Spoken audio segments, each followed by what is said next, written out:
সকাল থেকে মনে হচ্ছিল যে কিছু একটা খাই কিন্তু কি খাবো খুঁজেই পাচ্ছিলাম না। এখন মনে হচ্ছে হঠাৎ বিকাল 5টার সময় যে আমি একটু খিচুড়ি খাই, হয়তো একটু খিচুড়ি খেলে ভালো লাগবে, কিন্তু আসলে আমার খিচুড়ি খাওয়ার জন্য মাংস রান্না করতে হবে বা মাছ, সব মাছ দিয়ে আবার কিন্তু খিচুড়ি খেতে ভালো লাগে না। আর আমার না এখন আর মাংস রান্না করার এনার্জিও নেই এই মুহূর্তে। তারপরে ফ্রিজটাকে খুঁজে পেতে, জানি যে ফ্রিজে কোনো ইলিশ মাছ নেই, আগে থেকে জানা ছিল, তাই ফ্রিজটাকে খুঁজে পেতে দেখলাম কি, মানে প্রথমে একটা মুরগি নামিয়ে ফেলেছি যে ঠিক আছে কিছুই করার নেই, যেহেতু আমার খেতে ইচ্ছা করতেছে তো খেতে তো হবেই। তারপরে মুরগি নামানোর পরে আরও ফ্রিজটা খুঁজতে খুঁজতে দেখি ছোট একটা মাছ পেয়েছি, ইলিশ মাছ, কেটেই রাখা ছিল বেশ। তারপরে তো হয়ে গেল, মনে মনে যেটা চেয়েছিলাম সেটাই হয়ে গেল, তো আর দেরি কিসের। এরপরে আর কি মাছটার সাথে সাথে ভিজিয়ে আসরের নামাজটা শেষ করে বাবুকে, আরহামকে আগেই ঘুম পাড়িয়ে দিয়েছিলাম, আজকে একটু ঘুম পাড়াতে দেরি হয়েছে যেহেতু ও সকালে দেরি করে উঠেছে, তাই আর কি পরে হচ্ছে এই খিচুড়ি রান্না করতে চলে আসলাম। চালটা ধুয়ে পানি ঝরানোর জন্য রেখে দিলাম। এরপরে দেখি মাছটার কি অবস্থা। বিশাল সাইজের একটা ইলিশ মাছ পেয়ে গেছি ফ্রিজ খুঁজতে খুঁজতে। যাক আলহামদুলিল্লাহ, যেটা পেয়েছি এতেই আমি অনেক খুশি, কারণ এই মুহূর্তে আসলে আমার ইলিশ মাছ দিয়ে খিচুড়িটা খেতে ইচ্ছা করছিল। আর ছোট হোক বড় হোক পেয়ে গেছি, তবে এটাও মনে হচ্ছে অনেক পুরনো। এটা হচ্ছে ডিপ ফ্রিজের নিচে পেয়েছি, মাছটা দেখেই মনে হচ্ছে যে অনেক পুরনো মাছ। যাই হোক, কিছুই করার নেই, খেতে তো হবেই। মাছটাকে খুব ভালোভাবে কয়েকবার ধুয়ে নিয়েছি। এবার ওভেনে একটু গরম পানি করে মাছটার ভিতরে দিয়ে বেশি সময় না, 4-5 সেকেন্ড রেখে মাছটাকে ধুয়ে নেব। এরপরে মাছের গায়ে দিয়ে দিচ্ছি পরিমাণ মতো হলুদ, পরিমাণ মতো মরিচ, আর দিয়ে দিব সামান্য লবণ, সাথে দিয়ে দিচ্ছি সামান্য একটু সরিষার তেল। এবার মেখে রেখে দিব আধা ঘন্টা, যেহেতু এটা একটু পুরনো, ফ্রিজে ছিল বেশি দিন, এই কারণে, না হলে এত ঝামেলার কোনো দরকারই ছিল না।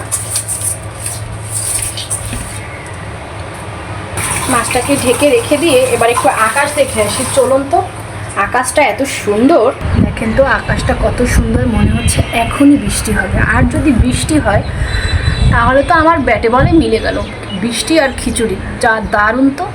আর আমার বাসা থেকে বরিশাল শহরটা এত সুন্দর লাগে, যেহেতু আমার বাসাটা 8তলায়, বরিশাল শহরের সব কিছু দেখা যায় আমার বাসা থেকে। এটা আমার কিচেন থেকে আমি এই ভিডিওটা করছি, সব দেখা যায়, সব মানে যেখানে যত বড় বড় বিল্ডিং আছে, যা কিছু আছে সব দেখা যায় আমার বাসা থেকে। দারুণ লাগছে না বলে? মাছটা যে মেখে রেখেছিলাম, এবার হচ্ছে মাছটাকে একটু ভেজে নিব। কড়াইটা গরম দিয়ে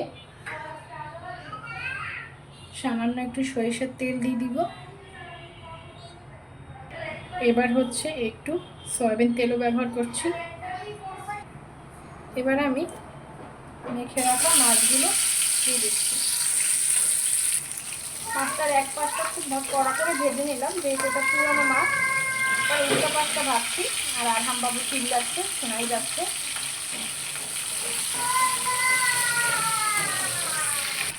মাছটাকে খুব ভালোভাবে ভেজে দিয়ে এবার তুলে নিয়ে মশলার জন্য রেডি করব।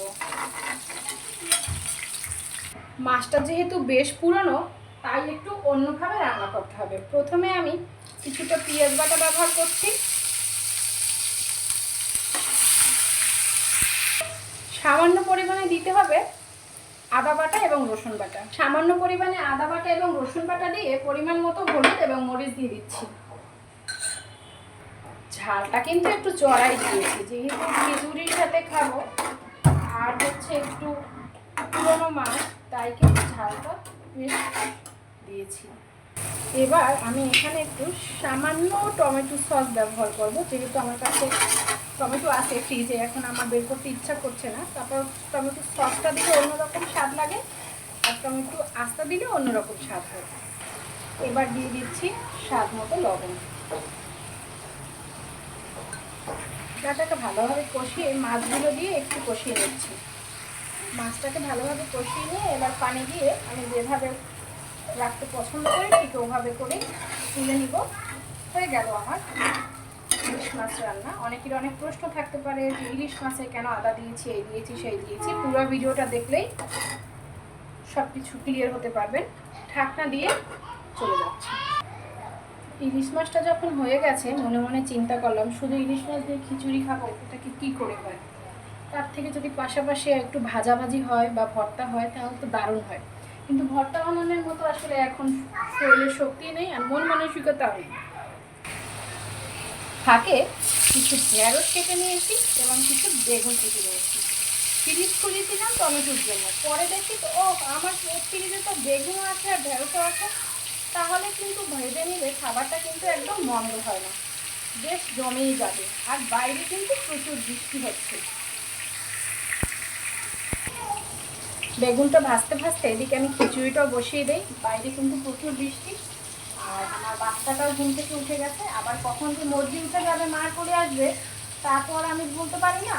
আর একটা কথা কি জানেন, কিছু মানুষ আছে সারা জীবন আপনার সাথে যোগাযোগ রাখবে না, আপনার খোঁজ নিবে না, খবর নিবে না।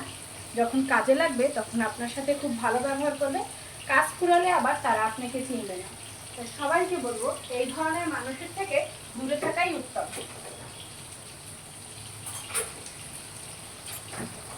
এই ধরনের মানুষ সাপের থেকেও ভয়ানক, তাদের থেকে এড়িয়ে চলুন। প্রয়োজনের থেকে তাদের সাথে বেশি মিশতে যাবেন, তাহলেই দেখবেন আপনার সব কিছু শেষ হয়ে যাবে কিন্তু তাদের মন আর ভরবে না। হাঁড়িটা গরম হতে হতে অনেক কথা বলে, কথাগুলো কিন্তু একান্তই আমার মন গড়া, কেউ কারো দিকে টেনে নেবেন না। আমি কথা বললেই সবাই সবার দিকে টেনে নেন, এই জিনিসটা না আসলে খুব খারাপ লাগে। যারা ভাবেন আমি আপনাদের নিয়ে কথা বলি, আসলে কি জানেন আপনাদের নিয়ে আমার ভাবার সময় কি বলেন? আমি তো সময়ের অভাবে রান্না করেই খেতে পারি না, আপনাদের নিয়ে কখন ভাববো বলেন? বেশ কিছু পেঁয়াজ কুচি দিয়ে দিলাম, এবার পেঁয়াজটাকে একটু ভেজে নেব।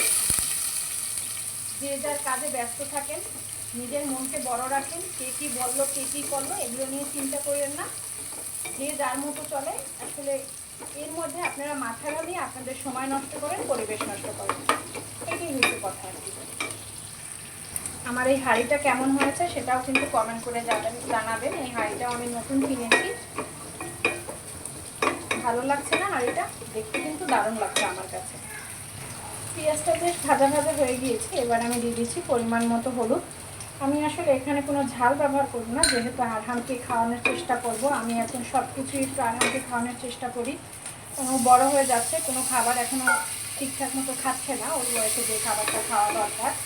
এই কারণে আমি মন প্রাণ দিয়ে চেষ্টা করতেছি ও যেন বড়দের খাবার বা ওই বয়সে ওর যেটা খাওয়া উচিত সেটা খায়। লবণ দিয়ে দিব স্বাদ মতো।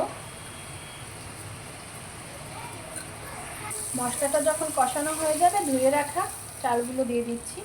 খিচুড়ি রান্না করতে আমরা সবাই মোটামুটি পারি, তবে কি জানেন এক একজনের হাতের রান্নার স্বাদ এক এক রকম। কারো রান্নাই খারাপ না, আমি মনে করি কারো রান্নাই খারাপ না, এক একজনের রান্নার স্বাদ এক এক রকম। তবে মাঝে মাঝে স্বাদ চেঞ্জ করে যদি খাওয়া যায়, যে আজকে আমার রান্না আরেকজন ছিল, আমি আবার আরেকজনের রান্না খেলাম, তাহলে আমার খুব ভালো লাগে। আমার নিজের রান্না খেতে আমার কখনোই ভালো লাগে না। কিছুটা আদা বাটা দিয়ে দিন। আমার না কারোর সাথে প্রতিযোগিতা যাওয়ার একদমই ইচ্ছা নেই, সেটা ছোটোবেলাতেও ছিল না আর এখনও নেই। আমার কাছে সবাই সমান, আমি চাই আমিও এগিয়ে যাই আর আমার মতো যারা ভিডিও বানান কন্টেন্ট বানান তারাও এগিয়ে যান। একটা মানুষ ভালো করতে পারলে আসলে আমার কাছে ভালো লাগে, কার কীরকম লাগে আমি জানি না, তবে আমি ছাড়াও যদি অন্য কেউ ভালো করে এটাতে আমি খুশি হই, এটাতে আমার ভালো লাগে যে না আমি কিছু করতে পারিনি তবে উনি তো পেরেছে। ওনার আশ্বাসে আমি আরও সামনে আগানোর ভরসা পাবো। 4টা আস্ত কাঁচামরিচ দিয়ে দিলাম ফ্লেভারের জন্য। খিচুড়ির সাথে যদি একটু ঘিয়ের ছোঁয়া না থাকে তাহলে কি হয় বলুন তো, একটু ঘিও ব্যবহার করলাম। খাবো তো ভালোভাবেই খাই। আমার বাসায় যে এখন কি পরিমাণ ঘি যাচ্ছে মানে বলে বোঝাতে পারবো না। আমার ছিল একটা বাটা ভরা ঘি, তারপর আবার আমার শাশুড়ি ওই বাচ্চাদের জন্য নিয়ে আসছে 1 বাটা ভরা ঘি, তা প্রায় শেষ হয়ে যাচ্ছে। বাচ্চাদের চেষ্টা করি একটু ঘি দিয়ে খাবার বানিয়ে দিতে, যেহেতু ওরা অসুস্থ। আর অসুস্থ ছাড়াও আমি বিশেষ করে আরিফিনকে না, আরিফিন তো বড় হয়ে গেছে, আমি আরহামের খাবারে সবসময় একটু ঘি দেওয়ার চেষ্টা করি, যেই খাবারগুলো ঘি দেওয়া যায় আর কি। আমি এখানে একটু আলু ব্যবহার করছি, একটা আলু জাস্ট আমার আরহাম বাবুর জন্য, যেহেতু ওকে এটা যখন ব্লেন্ড করে খাওয়াবো সাথে করে যেন এটা দিতে পারি, তাহলে আর আমার বাড়তি কাজের প্রেশার হলো না আর কি। যখন টকবক করে ফুটে গেছে আর গায়ে গায়ে পানি আছে, আমি ঢাকনা দিয়ে দিলাম এবং গ্যাসটা অফ করে দিলাম।